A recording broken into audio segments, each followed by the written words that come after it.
네, 2차전 돌입했습니다. 굿바이 시작해 볼게요. 첫 번째 사연은 신세계를 살까, 신세계 인터내셔널을 살까 고민하고 계시는데 유통 쪽에 강자냐 아니면 화장품 쪽에 조금 더 특화된 신세계 인터내셔널이냐. 과연 멘토님의 선택은요? 사실 두 기업 모두 나쁘지 않아요. 둘 다 괜찮다고 생각이 들고요.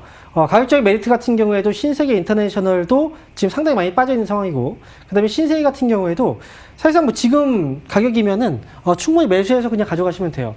저는 뭐 두 기업이 만약에 고민된다, 그러면 반반씩 사세요. 그래서 신세계하고 신세계 인터내셔널 분할로 해서 끌고 가자는 전략으로 오늘 종가 매수 의견 드리겠습니다. 네, 반반 둘 다 괜찮다고 얘기를 해주셨습니다. 다음은 JW 중해제약 39,000원에 사셨고요. 비중 10%입니다. 어이고 매물벽이 좀 두터운 구간대에 사셨는데 과연 이걸 뚫어내고 슈팅할 수 있을까요? 네. JW 중해제약 같은 경우에도 사실 코로나 그 치료제 테마로 주가가 이제 움직임이 많이 나왔었거든요. 근데 저는 JW 중해제약은 한 번 더 시세는 더 나올 거예요. 근데 중요한 건 잘 팔아야 돼요. 이 기업은 지금 과거에도 주가 움직임을 보면요. 순식간에 올라갔다 빠지는 경우들이 있어요. 그만큼 단타 물량들이 엄청나게 많다는 거거든요. 그렇기 때문에 이 기업을 잘 지켜보셔야 되고, 올라왔을 때 확실하게 잘 파셔야 됩니다. 조금 더 올라갈 거라고 생각하다가 못 파는 경우들이 생겨요. 이 기업은 매수의 의견보다는요, 보유하고 계신 분들은 그냥 보유 관점에서 가져가시는 게 맞다라고 생각이 들고요. 저는 이 기업은 42,000원 넘어가면 그때 정리하자라는 의견. 그래서 JW 중해제약은 오늘은 매수 유보 의견 드리겠습니다. 네, 42,000원짜리대 기억해 주시면서 다음 종목 보겠습니다. SK텔레콤 매수하고 싶으신가 봐요. 외국인의 러브콜이 요즘 심상치 않죠. 코스피를 팔아치우는 와중에서도 이 종목은 꼭 담고 갔잖아요. 멘토님, 중간 지주사 전환 기대감이 있다고 하는데 따라 사보는 거 어떨까요? 네, 사실 저는 이제 통신주에 대해서는 그렇게 좋게 얘기를 해드리지 않아요. 물론 이제 통신주 이제 어느 정도의 어떤 실적 기반은 됩니다. 그래서 주가가 어느 정도의 횡보 흐름이 나오거든요. 주가가 이제 올라가고 떨어지고 나서 떨어지고. 근데 성장으로 본다면, 이 우리가 성장하는 기업이야말로 우리가 가져갈 수 있는 거거든요. 주가가 더 많이 올라갈 수 있다는 기대감도 또 나올 수가 있고. 근데 통신주는 성장하는 기업이 아닙니다. 그래서 제가 예전에 아마 기억나실지 모르겠지만 저희 주변에 이제 만화빵을 한번 예를 들어 봤었어요. 그래서 가격적으로 경쟁하는 기업들은 결국은 성장할 수 없고, 올라간다, 주가는 올라가는 데 있어서도 한계가 있다. SK텔레콤 뭐 중간지주사 뭐 이슈는 있죠. 하지만 중요한 건 지금 주가는 이미 어느 정도 많이 올라갔다. 저는 생각해요. 그래서 굳이 이 종목을 살 필요는 없다라고 보기 때문에 SK텔레콤은 매수 유보 의견 드리겠습니다. 네, 패스하도록 하겠습니다. 다음은 지어소프트 16,450원에 사셨고 비중 10%입니다. 종목이 힘있게 많이 올랐긴 했는데 우리 시청자님 매수 자리가 아쉽네요. 기왕 사신 거 추가 매수할까요? 네, 과감하게 추가 매수를 한다. 사실 지금 제가 볼 때는 추가 매수를 할 필요는 없어요. 16,400원대 매수 가격이 높긴 합니다만, 사실 최근에 주가가 흔들릴 때 일정 부분의 물량이 한번 나왔거든요. 그렇다고 한다면 여기서 한 번 더 흔들리면서 물량이 더 나오게 된다면 사실 주가는 더 빠질 수가 있어요. 지금은 추가 매수할 때가 아닙니다. 보유하고 있는 종목들만 잘 관리할 때고요. 저는 이 기업은 14,000원을 최종적인 손절가로 잡아놓으시고 대응을 하시는 게 좋을 것 같고요. 반등이 나온다. 그럼 16,000원, 글쎄요, 16,500원 정도까지만 일단 보시면 좋을 것 같아요. 그래서 이 기업은 손절가 잡아드렸고 목표 주가 16,500원으로, 그리고 오늘은 매수 유보 의견 드리겠습니다. 네, 추가 매수 자재 사인 주셨습니다. 다음 사연도 매수 자리가 좀 아쉽습니다. 이노 인스트루먼트인데 3,200원에 사셨거든요. 비중 25%, 손실이 나고 있습니다. 최근 5G가 꿈틀대는데 아무래도 매수 단가가 좀 높아서요. 이것도 지금 그냥 물타기 해주는 거 어떨까요? 네, 사실 우리가 5G 관련주라고 하더라도 어느 정도의 이제 구분을 좀 지어놔야 돼요.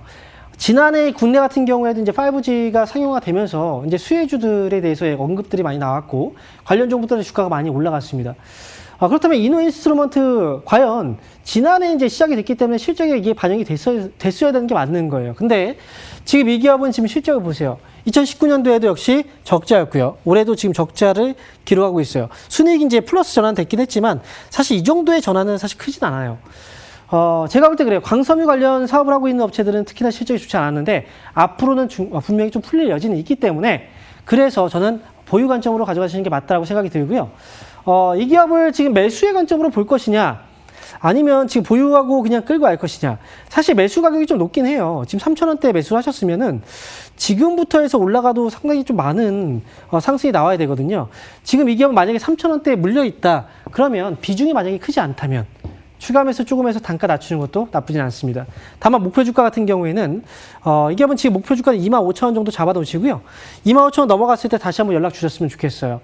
그래서 이 기업은 신규로 매수하지 마시고 높은 가격에서 물려있는 분들 그리고 비중이 낮다. 그러면 추가 매수는 가능하다라고 말씀드립니다. 매수 유보 의견 드리겠습니다. 예, 어지간해서 비중 늘리는 거 잘 말씀을 안 해주시는데요. 조건부에 하나서 추가 매수도 가능하다 사인 주셨으니까 잘 대응해 보시기 바라겠습니다. 다음은 에스코넥 1,875원에 비중 6%입니다. 8월 말부터 힘있게 올라오고 있거든요. 8일째 상승 랠리 이어지고 있고요. 분위기가 좀 좋은 것 같아요. 네, 1,875원이면 사실 매수 가격을 오늘 매수하신 게 아닌가? 약간 의심이 좀 듭니다. 오늘 가격 주가를 보면은 1,900원까지 한번 올라갔다 빠졌거든요. 일단 시세는 지금 나오고 있고 사실 뭐 실적적인 부분에서는 아직 이 기업은 좀 부족한 게 많아요. 그래서 지금 일단 이 시세가 좀 길게 이어지는 시세라기보다는 저는 단발로 한번 올라갔다 좀 다시 또 흔들리지 않을까 생각을 하기 때문에 추가 매수나 아니면 신규 매수는 자제하시면 좋을 것 같아요. 저는 목표 주가만 설정해 드릴게요. 2,100원만 설정해 드릴 테니까 에스코넥은 매수 유보 의견 드리겠습니다. 네, 매수 유보 사인 드리면서 다음은 LG화학으로 넘어가겠습니다. 74만 5천 원에 사셨고 비중 10%입니다. 최근에 단기 고점 형성하고 하락하거든요. 이분 수익의 꿈과도 멀어지고 있습니다. 지금 자리는 어떤 대응이 좋을까요? 그동안 이제 말씀을 드렸던 거예요. 올라간 종목들 절대 볼 필요가 없다라고 계속 얘기를 해드렸고 올라간 종목들은 결국은 빠지게 되어 있습니다. 우리가 LG화학 같은 경우에 뭐 화학주 거기다가 2차 전지 관련주로서 앞으로 성장 기대감이 높았어요. 그래서 주가가 좀 많이 올라왔거든요. 사실 근데 우리가 과거에 시장을 끌어올리는 종목 업종들을 보게 된다면 화학 업종도 포함이 되지만 뭐 자동차 업종도 있고 IT 업종도 있고 여러 가지 업종들이 많이 있어요. 지금 이미 한번 올라간 시세이기 때문에 여기서는 한번 조정이 나올 가능성이 높은 시기라고 생각을 하셔야 돼요. 매수 시점이 매우 좀 아쉽습니다. 그래서 일단 이 기업은 현재는 이제 대응을 하셔야 되는 게 좋을 것 같고요.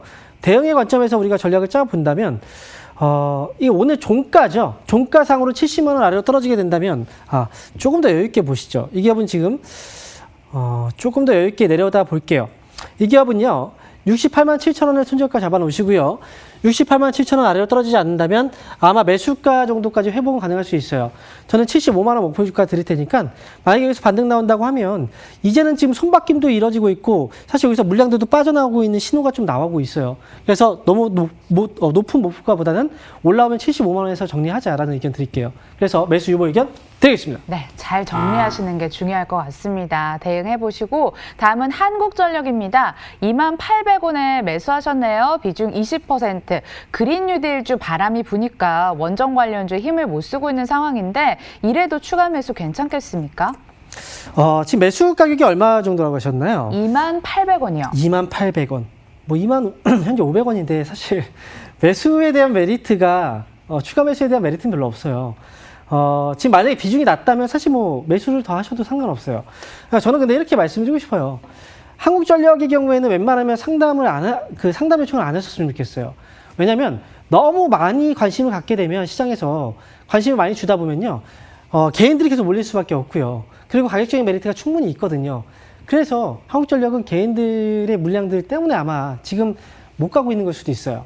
그래서 저는 한국전력은 이미 악재들은 거의 다 반영이 됐습니다. 그렇기 때문에 당분간은 아마 한국전력은 기다리면 올라가는 기업이기 때문에 상담은 웬만하면 요청 안 하시는 게 여러분들이 보유하고 있다면 그게 더 오히려 현명한 전략이 될 것 같습니다. 한국전력은 뭐 추가 매수 가능 의견 그리고 매수 가능 의견 드리겠습니다. 신규 매수, 추가 매수도 가능 사인 드리겠습니다. 다음은 롯데관광개발인데 거래 재개 이후에 첫날 급락했다가 다음날 하락했다가 오늘 좀 진정되는 모습인데 이럴 때 매수하는 거 어떻게 생각하세요? 네. 저는 근데 이제 이런 생각을 해봐요. 정말 시장에서 상장되어 있는 기업들이 정말 많거든요. 그런데 왜 하필 이런 기업들을 볼까라고 생각이 들어요. 물론 이제 이 기업 자체가 나쁘다는 건 아닙니다.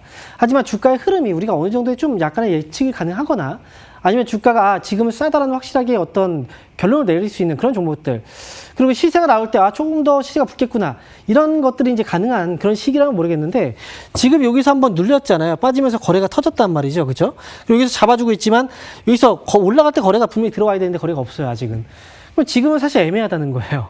그러니까 지금 롯데관광개발은 지금 굳이 매수를 붙을 필요는 없다고 생각이 듭니다. 그래서 매수 유보 의견 드리겠습니다. 네, 다음 종목 바로 넘어가 보겠습니다. 오스템 사셨네요. 3,000원의 비중 20%. 7월에 대량 거래 터지면서 올라왔는데 8, 9월에 다소 잠잠한 모습 연출되고 있습니다. 3,000원짜리는 어떻게 생각하세요? 지금 3,000원에 매수를 하셨으면 오랫동안 지금 고생을 하고 계신 것 같아요. 근데 최근에 보면 이제 현대차, 기아차, 완성차 업체들이 올라가죠. 근데 부품주들의 힘이 아직은 좀 더뎌요. 중요한 건 완성차 업체들이 올라갔는데 부품주들 못 올라갈까요? 올라갈 수 있어요. 오스템 같은 경우에도 이 기업은 지금 3,000원 정도의 가격대라면 충분히 달성이 가능한 가격대이기 때문에 저는 목표 주가는 3,000원까지 드릴 거예요. 근데 여기서 매수는 사실상 저는 안 하셨으면 좋겠어요. 왜냐하면 이 기업이 평소에 거래가 그렇게 많던 기업은 아닙니다. 최근에 거래가 있다고 하더라도 지금 그 전에 거래가 말라있다가 이번에 거래가 들어온 거거든요. 그러니까 굳이 여기서 매수를 하거나 추가 매수할 필요는 없고요. 그냥 보유하고 있다면 그냥 3,000원까지만 가져가세요. 저는 신규 매수도 얘기는 안 드릴게요. 그래서 오스템은 매수 유보 의견 드리겠습니다. 네, 관망하시다가 매수하신 가격대 오시면 그때 잘 정리하시는 게 오히려 현명할 것 같습니다. 다음은 태양광 관련주들 강세 속에 OCI도 여쭤보셨습니다. 근데 옛날에 사셨나 봐요. 15만 1,000원짜리 사셨고 비중 10%인데 추가 매수, 그러니까 물타기를 고민하고 계시는데 멘토님 강추하실 건가요? 네, 반대죠. OCI를 15만 1,000원에 사셨다. 저는 이 기업을 지금 15만 1,000원에 사셨는데 아직까지 아무것도 안 하고 그 전까지 있다. 지금 매수를 생각을 한다. 이건 방치를 한 거예요. 주식은 방치를 하면 안 돼요. 그리고 OCI 같은 경우에 지난해도 얼마나 얘기를 많이 했을까요? 절대 사면 안 된다. 방송에 정말 많이 했거든요. 그 전에도 마찬가지예요. 그 2018년도에도. 물론 뭐 그린뉴딜 정책이라든지 태양광 쪽에 대한 기대감, 이건 정책 기대감으로 주가는 올릴 수는 있어요. 하지만 여기서 만약에 시세가 끝나버리게 된다면 또 고생을 하거든요. 만약에 이 기업을 매수를 한다 그랬으면 이미 5만 원 아래에서 했었어야 돼요. 그리고 나서 10만 원 정도까지 본다. 이거는 괜찮아요. 근데 지금 매수할 필요는 없고요. 저는 만약에 이 기업이 주가가 떨어져서 5만 원 아래로 온다. 차라리 그때 다시 한번 질문을 주세요. 저는 매수는 유보 의견 드리겠습니다. 네, 마지막 종목 보겠습니다. 화일약품 15,200원의 비중 20%입니다. 수돗물 유출 사태 급등했었는데 이슈 소물로 힘이 좀 없어지고 있는 상황이거든요. 어떻게 할까요? 결국은 테마주로 올라온 거예요. 테마로 올라온 종목은 당연히 테마가 시들하면 또 주가는 빠지게 되어 있고요. 화학약품 지금 현재로서는 뭐 매수에 대한 메리트는 없습니다. 그래서 지금 다만 물량들은 아직까지 쥐고 있는 물량들이 꽤 있기 때문에 이 안에서 움직임은 좀 나올 수 있어요. 그래서 저는 보유하고 있는 분들은 16,000원 정도 왔을 때 또는 16,000원 한번 넘어갔을 때 정리를 빨리 하자라는 의견 드리겠고요. 신규는 매수할 필요가 없습니다. 그래서 매수 유보 의견 드리겠습니다. 네, 매수 유보 사인을 끝으로 굿바이 여기서 마무리하도록 하겠습니다. 그 사이에 코스피가 다시 한번 2,400선 회복을 하고 있고 코스닥도 빨간물을 그대로 유지를 하고 있는데 상승맨과 함께해서 또 오늘 시장 강한 것 같습니다. 내일은 또 다른 멘토님과 종목 상담 도와드리니까요. 늦지 말고 12시 참여해 주시고요. 저는 여기서 인사드릴게요. 시청해 주신 여러분 고맙습니다.